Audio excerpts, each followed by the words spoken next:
हमारा पूरा सामान ख़राब हो गया है, हमारा पूरा घर ख़राब हो गया है। अब हम दोबारा से अपने पैसे से ही दोबारा लोन ले रहे हैं, या भी पैसे लगे हैं वो कागज़ सारे जमा कर लिए गए हैं। मुझे तो लग रहा है वो रद्दी बन गए होंगे, उनका कुछ नहीं होगा। ना यहाँ कोई सर्वे वाला है कि अब यहाँ लड़ाई मत करो, अब यहाँ से चले जाओ, कल सर्वे वाला आ जाएगा, परसों सर्वे वाला आ जाएगा। जब बाढ़ आई थी ना तब कोई था, ना बाढ़ आने के बाद कोई था। सब लोग बोलते हैं कि डूब क्षेत्र है, डूब क्षेत्र है। अरे डूब क्षेत्र है तो फिर तुम लोग वो क्यों करते हो, यहाँ डीलिंग क्यों कर रहे हो, क्यों प्लॉट काट रहे हो, क्यों रजिस्ट्रार उस पर स्टाम्प लगा रहा है। ये सब चीज़ें भी तो देखनी है। कुछ नहीं मिला, अपने आप करवाया जो करवाया है हमने। कुछ मकान की हालत, अंदर वाला फर्श तो अंदर पूरा मतलब ऐसे जैसे पैर ये करने पे पूरे आवाज कर रहा है अंदर का मकान। हाँ, अपने खर्चे से किसी ने कुछ नहीं दिया। जब किसी ने पैसे नहीं है समझ पाएंगे क्या करें। आप देख रहे हैं वार्ता 24। नमस्कार, स्वागत है आपका। आप देख रहे हैं वार्ता 24 न्यूज़। मैं हूं आपके साथ रवि सिंह चौहान। हम इस वक्त मौजूद हैं गाजियाबाद में, और गाजियाबाद के करेड़ा के डूब क्षेत्र में हम मौजूद हैं, जहां पर बाढ़ आई थी। हालांकि बाढ़ के हालात कैसे थे वो आपको भी तस्वीरें हम दिखाएंगे, लेकिन जो बाढ़ से ग्रस्त लोग हैं आज उन तक सुविधाएं कुछ नहीं पहुंची हैं। कुछ तस्वीरें ऐसी हैं, यहाँ पर पानी जो है वो भर चुका था। ये वही करेड़ा का डूब क्षेत्र है जहाँ पर बाढ़ आने के बाद में यहाँ पर पानी जो है 4 से 5 फीट भर गया था और लोगों को पलायन करना पड़ा था। इसी बीच गाजियाबाद के प्रशासन ने आश्वासन दिया था कि सभी को सुविधाएं दी जाएंगी और कुछ पैसे दिए जाएंगे।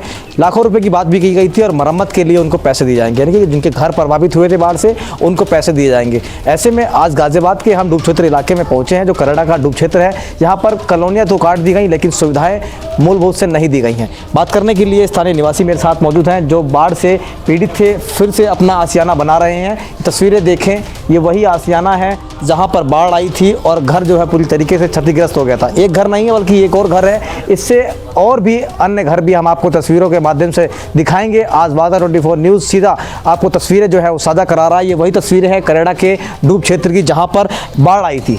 देखिए, 60 गज का इनका आशियाना था छोटा सा। बाढ़ आने के बाद में ये मकान जो है काफ़ी प्रभावित हो गया, जिसके बाद में आज अपने निजी खर्चे से इस मकान को मरम्मत के लिए दोबारा से तैयार किया जा रहा है। और इसी बीच सभी बातें इन्होंने वार्ता से रखी हैं। और बात करने के लिए, क्या नाम है आपका? ललिता शर्मा। कितने गज का प्लॉट है आपका? 50 गज का। अच्छा, 50 गज का प्लॉट है। जब बाढ़ आई थी तो क्या कुछ समस्या देखने को मिली आपको? बहुत सारी समस्या देखने को मिली है। हमारा पूरा सामान ख़राब हो गया है, हमारा पूरा घर ख़राब हो गया है। अब हम दोबारा से अपने पैसे से ही दोबारा लोन ले रहे हैं, या कुछ भी कर रहे हैं, एनीथिंग एज। लेकिन करा तो हम खुद ही रहे हैं ना यहाँ कोई सर्वे वाला आया है। और हमसे उसी बीच में जब बाढ़ आई है उसके 8 दिन बाद सभी लोगों से 200-250 रुपये ले लेके सारे कागज़ जमा कराए गए हैं। आज कुछ नहीं हुआ है। मतलब कागज़ों में तो पैसे लगे थे, रजिस्ट्री की पूरी फोटोकॉपी कराई गई है, उसमें भी पैसे लगे हैं। बाकी फिर और भी चीज़ें हुई हैं, उनमें भी पैसे लगे हैं। वो कागज़ सारे जमा कर लिए गए हैं। मुझे तो लग रहा है वो रद्दी बन गए होंगे, उनका कुछ नहीं होगा। ना यहाँ कोई सर्वे वाला है कि अब यहाँ लड़ाई मत करो, अब यहाँ से चले जाओ, कल सर्वे वाला आ जाएगा, परसों सर्वे वाला आ जाएगा। डेली यही बोला गया है। हमारे पास कोई भी नहीं आया है, कोई भी नहीं आया है। बाढ़ के जब बाढ़ आई थी ना तब कोई था, ना बाढ़ आने के बाद कोई था। डीएम साहब से क्या गुहार लगाना चाहेंगे आप? डीएम साहब से तो यही बोलेंगे कि सबसे पहले तो जो बांध हुआ है कि वो बनाया जाएगा, पहले तो उससे सबसे पहले बनाएं। क्योंकि आज हमारा घर हुआ है, कल किसी और का होगा। बाढ़ तो ये आएगी फिर आएगी, जब बांध नहीं बनेगा तो हमेशा आएगी बाढ़।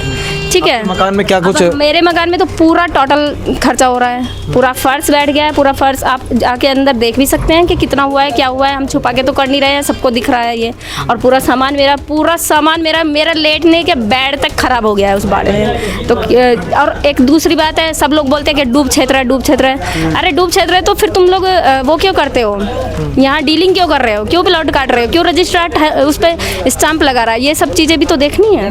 देखिए, गुमराह करके इस डूब क्षेत्र को काट दिया गया और कॉलोनी यहाँ पर बसा दी गई। जब बाढ़ आई तो लोग जो है काफ़ी प्रभावित हुए हैं, उनके मकान जो है खराब हो चुके हैं और कई उनका सामान जो है खराब हो गया। और भी लोग हैं। क्या नाम है आपका? सविता भारती। यहीं रहते हैं? हाँ, यहीं रहते हैं। आपके मकान में कोई समस्या? मकान में हमारा ही बेकार हो गया सारा ही, और अभी सही कराया, रिपेयरिंग करवाई है। कौन सा मकान है? इधर ही हमारे पीछे है। हाँ, कितने लोग होंगे यहाँ पर जो जैसे मकान खराब? 35 घर है, सबके ऐसे हो गए हैं। कोई देखने वाला नहीं, कोई नहीं आया।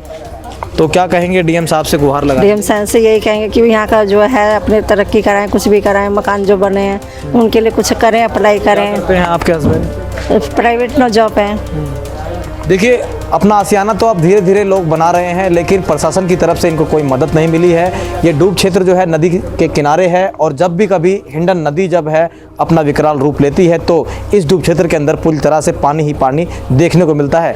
अभी बात करें तो कुछ महीनों पहले यहाँ पर पूरी तरह से पानी जो है भर गया था। हज़ारों की संख्या में लोग जो है यहाँ पर बसे हुए हैं और इनको रेस्क्यू जो है वो किया गया था। गाज़ियाबाद प्रशासन पूरी तरह से अलर्ट था उस वक्त, लेकिन अब प्रशासन अलर्ट नहीं दिख रहा है। वजह यही है कि कहीं ना कहीं अधिकारियों की लापरवाही सामने आई है। अब गरीब जनता ने जो अपने आशियाने बनाए थे उनको अपने निजी खर्चे से अब मरम्मत के लिए तैयार है, लेकिन मासूमियत, उदासीनता, ये देखें कि गाज़ियाबाद लगातार कहता आया है हमने गाज़ियाबाद में जितने भी विकास कार्य कराए हैं जनता हित में कराए हैं, लेकिन ये जनहित में जो कार्य है वो देखने को नहीं मिल रहा है। यहाँ मासूम बच्चे भी हैं, आज उनके पास में ना तो रहने के लिए घर है ठीक से और ना ही खाने के लिए पैसा बचा है, क्योंकि सारा जो पैसा था वो मकान में मरम्मत के लिए लगा दिया गया। अब सवाल ये है कि गाज़ियाबाद लगातार ये कहता हुआ आया है कि हमने सभी डूब क्षेत्र में जो लोग रह रहे हैं उनकी मदद की है, लेकिन मदद जो है वो तस्वीरों के माध्यम से आपने देखा किस तरह की मदद की गई है। कोई पैसा यहाँ पर अभी फंड रिलीज़ नहीं किया गया, लोगों ने लोन लेकर अपना मकान जो है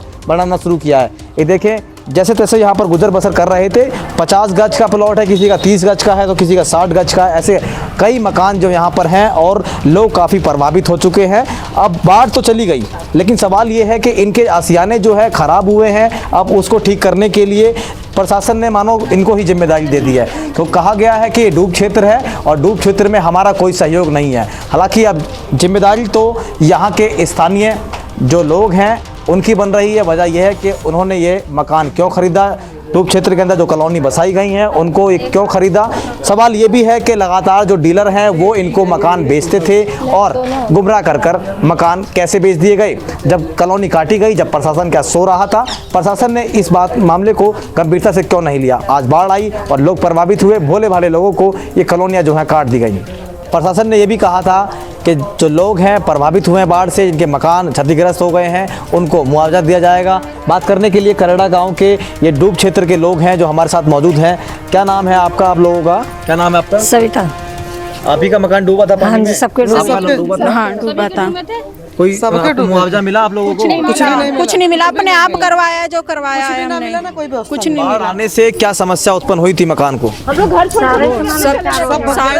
और 10 दिन तक हम लोग कहीं कहीं आश्रित थे और बाहर का हम लोग जैसे भी मतलब अपने बच्चों को लेकर के गुजारा कर रहे थे, लेकिन यहाँ कोई पूछने तक नहीं आया कि तुम लोग 10 दिन कहाँ रहे, क्या राशन पानी कुछ भी हमें नहीं मिला। 10 दिन तक हम लोग बेघर हो गए थे हमारे घर में इतने पानी भर गए थे। मकान की हालत कैसी है? मकान की हालत, अंदर वाला फर्श तो अंदर पूरा मतलब ऐसे जैसे पैर ये करने पे पूरा आवाज कर रहा है अंदर का मकान। तुम्हारा मकान कैसा है? हमारे में धब धब आवाज आ रही है कि जैसे चल रहे हैं तो वो तोड़ के अब सारा बना रहे हैं। अच्छा, अपने खर्चे से बना रहे हैं? हाँ, अपने खर्चे से, किसी ने कुछ नहीं दिया। तुम्हारा ही मकान जब किसी ने पैसे नहीं है, समझ पाएंगे क्या करें। सभी लोगों के मकान खराब हो गए। देखिए गाजियाबाद के करड़ा के डूब क्षेत्र में रहने वाले लोग हैं। बाढ़ आने से इनके सभी मकान जो क्षतिग्रस्त हो गए थे, गाजियाबाद प्रशासन ने कहा था कि हम सभी को मुआवजा देंगे, उनके मकानों की मरम्मत कराएंगे, लेकिन यहाँ पर हालात कुछ और हैं। आरोप लगाते हुए पब्लिक ने कहा है कि हमारे पास में कोई सुविधा प्रशासन की तरफ से नहीं दी गई है। फार्म तो भरा लिए गए, पैसे भी ले लिए गए, 200 रुपये लिए गए हैं प्रत्येक मकान मालिक से और कहा गया है कि अपनी रजिस्ट्री जमा कराएं। तमाम बातें इनकी कही और सुनी आपने, और जिस तरह से इन्होंने आरोप लगाया है कि गाजियाबाद प्रशासन ने हमें कोई भी सुविधा मुहैया नहीं कराई है। ये वही गांव है, ये वही इलाका है, ये वही डूब क्षेत्र है जहां पर अवैध रूप से कॉलोनियां डीलरों ने काट दी गई। ऐसा भी आरोप है कि हमें कुछ नहीं मिल रहा है, मकान में रहते हैं लेकिन डर है कि फर्श दोबारा से बैठ ना जाए। धप धप की मकान के अंदर आवाज़ आती है। एक मकान नहीं, दर्जनों ऐसे मकान यहाँ पर हैं। करड़ा के डूब क्षेत्र में हम मौजूद हैं। यहाँ पर 8 से 10 फीट पानी यहाँ पर भर गया था और एनडीआरएफ की टीम ने इनको रेस्क्यू किया था। रेस्क्यू करके बाहर निकालकर एक स्कूल में इनका प्रवेश कराया और वहाँ पर इनका रहन सहन की व्यवस्था कराई थी। प्रशासन ने साफ तौर से कहा था कि हम बाढ़ पीड़ितों की मदद करेंगे और उन्हें मुआवजा देंगे, लेकिन यहाँ पर सारी नीतियाँ फेल हो चुकी हैं। अब देखना है कि गाजियाबाद प्रशासन इन लोगों के लिए क्या सुविधा मुहैया कराएगा। गाजियाबाद से रवि चौहान, वार्ता 24 न्यूज़। आप देख रहे हैं वार्ता 24।